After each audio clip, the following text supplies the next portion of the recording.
Hello guys, welcome back. Now today, we're going to be talking about the top 10 Russian NHL prospects. Now Russia is really interesting. They got a lot of solid prospects. I wouldn't say a ton of superstars like Sweden or like America have, but with Russia, they have a lot of solid guys that could be in the top 10, but I had to exclude. There's a lot of solid guys in the future for Russia, not really many superstars, but they got a good pipeline of solid players.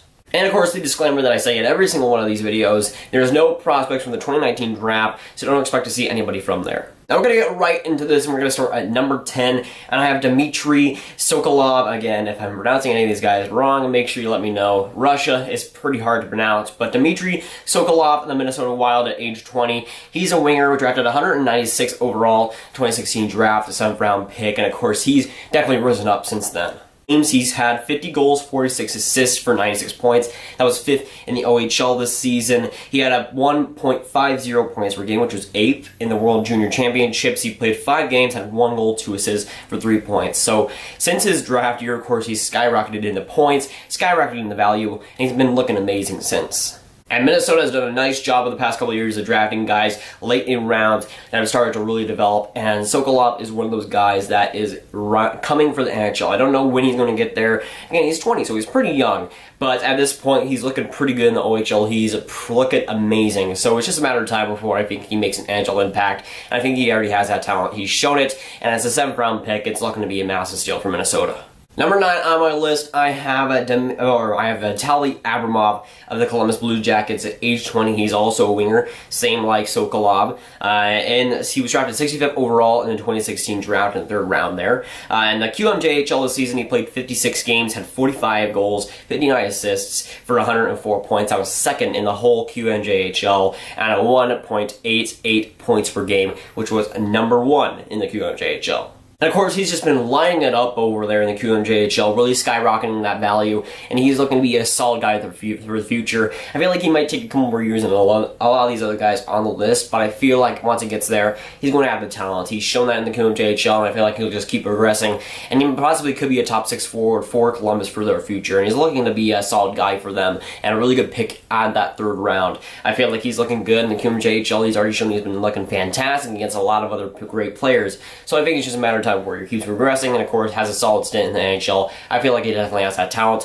and he's shown it in the QMJHL so far. And to me, he's one of those players that could be all over the place in your rankings, but for me, I feel like a 9th overall is a pretty good spot for him. He has the potential, he's already shown it, and as a 3rd round pick, he's looking to be a pretty good pick there. At number 8, I have Grigory Denisenko of the Florida Panthers at age 18. He's a left winger, of course, drafted 15th overall in this past 2018 NHL draft. In MHL, the league go right below the KHL. He had played 31 games, had 9 goals, 13 assists for 22 points. But he has the recognition, of course. It's not all about the points for him.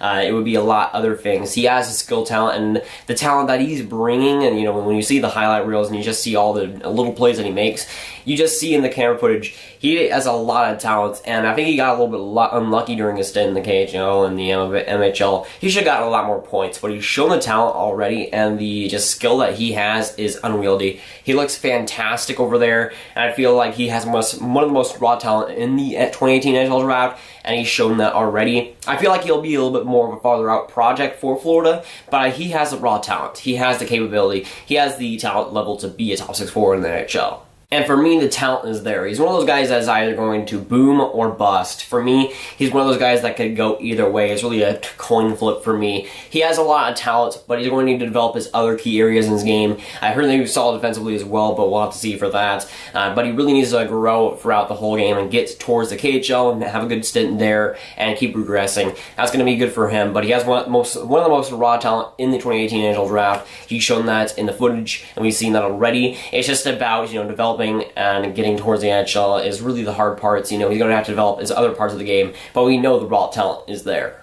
At number 7, I have Klim Kostin of the St. Louis Blues. Age 19, he's a center slash left winger. Drafted 31st overall in the 2017 draft. Another steal, look to be the looks of it. In the AHL this season, he played 67 games, had 6 goals, 22 assists for 28 points. In the Junior Championships, he was absolutely dominant. Had 5 games played, 5 goals, 3 assists for 8 points. And I put a lot of stock in the World Junior Championships because I get to see a lot of that. And what I did see of Russia, he was pretty great. Offensively, he was one of the best guys out there. So he really impressed me there. But in the AHL, of course, he's putting up solid numbers. To me, he's kind of like a Alex Nylander, to where he's not really dominating the AHL, but I feel like he's playing good enough to where he's going to get a shot in the NHL. Maybe not next year for Klim Kostin with the St. Louis Blues, but maybe in the next couple of years where he really starts to develop and really starts to show what he's made of in the AHL and start dominating. I feel like he's going to take a little while, but like at age 21, I feel like he's going to be a sure bet to go for the NHL and have a good run there. For St. Louis, they have a good future with him. He's looking to be fantastic. And at 31st overall in the 2017 draft, he's looking to be a steal in that first round compared to some other guys. So he's looking good. And of course, he was. I think he was the player that got traded for that Ryan Reeves trade. So of course, he's looking good, and the Penguins would definitely like to have him right now. But he definitely has shown the talent in the AHL, and I think it's just a matter of time before he gets that call up. At number 6, I have Ilya Samsonov of the Washington Capitals. At age 21, he's a goaltender. 22nd overall in the 2015 draft. In the KHL this season, he played 26 games, had a 2.31 goals against average, and a .9 26 save percentage, which was 22nd in the KHL. And that's not terrible. It's a pretty good save percentage, but what gets me is his overall talent level. He's shown that in the KHL. He showed that I think a couple of years ago in the World Junior Championships. He really has that talent level, and I feel like he has one of the best potentials out of any goaltender in the draft or in this top 10. We'll see a couple more goaltenders in this draft, or in this top 10, by the way. So a little bit of a spoiler there, but I feel like he has some of the best potential out of any of these guys in the top 10. He hasn't really shown too much greatness in the KHL, but I feel like he has that ceiling, and I feel like he could definitely get there. For the Washington Capitals, they're probably going to be counting on him to be the next goaltender after Braden Holtby, so he's going to have a little bit of pressure on him, but he's also going to be one of the best guys there. I feel like he has the talent level, and definitely has the talent level to be Washington's next starting goaltender. And for Samsonov, kind of like a Denisenko, he has the talent level. We'll have to see if he can show that, but he has the raw skill. It's just about improving on that and developing his overall game. At number 5, I have Vitaly Kravtsov of the New York Rangers. At age 18, right winger, of course, he was drafted 9th overall in this past 2018 NHL draft. In the KHL this season, he played 35 games, had 4 goals, 3 assists for 7 points. And in the VHL, he played 9 games, had 4 goals, 3 assists for 7 points. But in the KHL, he didn't play that great offensively, but it's not really about the stats for him. Again, with New York, what they were getting was a very, very capable player, a guy that will definitely be a potential top 6 guy for them for the future. He's a great physical presence, great defensive presence as well. I think he got pretty unlucky in the KHL from what I'm hearing. He's just a fantastic, creative player offensively as well. So he's getting a lot of chances. And again, in the KHL, you're playing against 30-year-olds, 40-year-olds. You're playing against a lot older players, and it's understandable why you wouldn't get that much offense. Kravtsov, he's a project. If he continues to grow, of course, he has that skill level, he has that raw talent, and he's got that creativity, that hockey IQ that you really need. So he already has the important stuff in place. It's all about building on that, and of course, getting towards that NHL level, which New York Rangers really need him to be. But Kravtsov really is one of the more interesting players in the 2018 draft, because he's just so flexible. He's just such an interesting player. And for me, he definitely has top 10 talent. It's all about improving on that for New York. It's just about building on that. He has a great future with them, but it's all about getting to that next level. At number 4, I have Ilya Sorokin of the New York Islanders at age 22. He's a goaltender, 78th overall in the 2014 draft. In the KHL this season, he had 37 games played, had a 1.59 goals against average with a .931 save percentage, and that was 8th in the entire KHL for save percentage. And he was dominating. I think he was at SK St. Petersburg or something like that. He was on one of the better teams, but he was playing fantastic. He was one of the best goaltenders in the KHL at age 22, and of course you're going against guys in their 30s, which are more and more, experienced. And he definitely has shown that in the last couple of years. He's really risen up the stocks, but For me, he's going to take a little bit longer. Of course, he's a Russian guy, but I feel like the development is going to take a little bit longer, maybe like 1 or 2 more years. But New York, of course, is obviously in goaltender trouble. So having a guy like Sorokin in the development system, who's obviously looking good in the KHL, is definitely great for them. He's looking to be fantastic, and hopefully if he converts to the NHL and plays well, that's just what the Islanders need. With Sorokin, I don't think he has the best potential out of any goaltenders in this top 10 list, but I feel like he has one of the most potential to be a solid guy for the New York Islanders. And for them, they got a solid guy going back in Sorokin. He's definitely looking good. At number 3, I have Kirill Kaprizov of the Minnesota Wild. He was, of course, 21, a right winger, 135th overall in 2015 draft. And this one, that's what I'm saying. Minnesota drafting in the late rounds pretty well in the last few years. In the KHL this season, he played 46 games, had 15 goals, 25 assists for 40 points, which was 19th overall in the KHL. And as a young guy, 21 years old, that's pretty impressive for him to do so. The Olympics, of course, he played 6 games, 5 goals, 4 assists for 9 points, was dominating there. And, of course, got the gold winning goal against Germany to seal it for the, Olympic athletes of Russia. Which, again, looking at it like 6 months later, is still the weirdest name ever.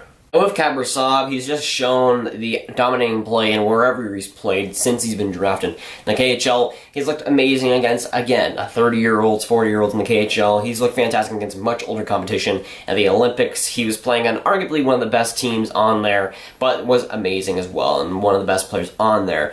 To really be above your teammates, that was great for him. And he's just looked fantastic wherever he's gone. With Minnesota, there was a rumor that they weren't really talking at all in the contract, but now I think it's getting a lot better for them. So that's good to hear, him possibly being an NHL player. It'll be interesting to see if he gets traded, where he'll go, or something like that. But I feel like Kaprizov, wherever he goes, if he gets that shot in the NHL, if he wants to go to the NHL, that's the biggest thing as well. But for him, he definitely has a talent to bruise there, and I feel like he'll play really, really well. And at number 2, I have Igor Shesterkin. I'm pretty sure I'm pronouncing that right. Of the New York Rangers, that's going to be a headache in the future if he actually turns out to be a good player. But Igor Shesterkin of the New York Rangers at age 22, he's another goaltender on this list. 118th overall in the 2014 draft. In the KHL this season, he's put dominant numbers. 28 games played for 1.70 goal against average and a .933 save percentage, and that's 6th in the KHL in terms of save percentage, which is dominant as a 22-year-old. That's really, really impressive to see. And for him, he's shown all but potential and all but great play since he's been drafted into the Rangers. And of course, he's looking to be one of the best options with New York. They got a solid future with him as well. He's one of the many prospects that they do have too. And they also have a solid future with Alexander Georgiev, who is not on this list because I don't really count him as a prospect anymore. But with Shesterkin, he has a lot of great talent. He's shown that in the KHL. And being a late round pick, he kind of got under the radar the last couple of years. But what he's shown in the KHL has been amazing. Just what he's done has been great, and he's been one of the best goaltenders in the KHL for a while. So he's been dominant, and of course New York has a great future with him, of course, when the King Henrik retires, which is a good game plan for them. With Shesterkin, he's going to take a little while. He's age 22, he's getting up there, so it's going to take a little while for him to get there, but I feel like he has a couple more years left. But after that, I feel like he'll definitely be ready for the NHL, and he's already shown that he can dominate the KHL. So again, kind of like Kaprizov, I feel like the NHL is the next step. I mean, he's even got York in the name, so being with the New York Rangers is definitely a good position for him. And of course, he's going to get some playing time after Lundqvist retires, after he's gone. So he's going to be the next step, along with Georgiev, to be the New York Rangers goaltenders, and they got a solid future with both. Now at number 1, of course, I haven't mentioned him so far, so you probably know who I'm talking about. At number 1, I have Andrei Svechnikov of the Carolina Hurricanes. Of course, at age 18, a right winger, drafted 2nd overall in this past 2018 draft. In OHL this season, I don't have to go into too much detail because I've already talked about him before, but in 44 games, he had played 40 goals, 32 assists for 72 points, had a 1.64 points per game, which is 5th in the OHL. In Western Championships, he played 5 games, had 5 assists. Not too bad point per game. That's fantastic for him. And for him, he's one of the biggest bets out of this top 10 class to make the NHL to be solid. I mean, he's already been getting the call up, and it looks like he will definitely be on the Carolina Hurricanes roster next season, which is definitely a good thing. Which Svechnikov, they haven't had really a top talent Russia for a little while. So again, he's getting back there. But for Svechnikov, he's one of the best guys in the 2018 draft. And if it weren't for Dahlin, he'd be #1 overall. He's shown the talent. He's shown the NHL. He's shown it wherever he goes. And he's looking to be a dominant guy in the NHL already. I feel like he'll have a great season next season of the Carolina Hurricanes. Again, of course, with Carolina, he might go a little bit under the radar. But for him, he has the amazing talent, the first-line talent, the elite talent. And for him, of course, to get to the NHL, maybe have a couple of transitioning years to get used to it. But once he's after that, he's going to be an amazing sniper, an amazing all-around player. And with Svechnikov, of course, he's kind of like Dahlin when he's such a sure bet that he's already on the roster, he's already playing well, and he's already playing well in practices, you can see that. And with Svechnikov, he's looking to have a great season next season, and with the talent, he will have that. I feel like he's definitely going to do a solid in the NHL for a couple of seasons, and after that, once he starts to get growing, once he really develops his game properly, that's when he's really going to explode offensively. And for Russia, they have a great future with him, and with the other guys as well, but with Andrei Svechnikov, he's their bright star right now. But of course, if I missed anyone, make sure you'll let me know. Of course, Russia has a great future with these prospects, and they got a lot of guys that I definitely could have missed. So again, make sure you tell me, because we'll want to learn from it. But this might be the end of the top 10 nations prospect videos. Again, I don't know where else I'll go from this. Maybe I make a video about Czech Republic. Maybe, that might happen. It might not. I don't know if they had quite enough people to put on a list, really great prospects to really show. So I don't know if I'm going to make another video about this kind of topic. I'm going to make another video throughout this series. So this might just be the last one. So be prepared for that. And of course, if it is the last one, I think I will start doing the top 10 players from every position. Because of course, goaltenders, left wingers, right wingers, or wingers, centers, defensemen, whatever. But that series will start after this one. So of course, if this series ends, we'll start doing that one, and that one will start right away. That is going up for today, guys. If you guys did enjoy it, make sure you like and subscribe. Tell me down below what you think of Russia's future. What do you think of this top 5? Tell me down below what your top 5 is. Who you think I missed. I'll see you guys later. Goodbye.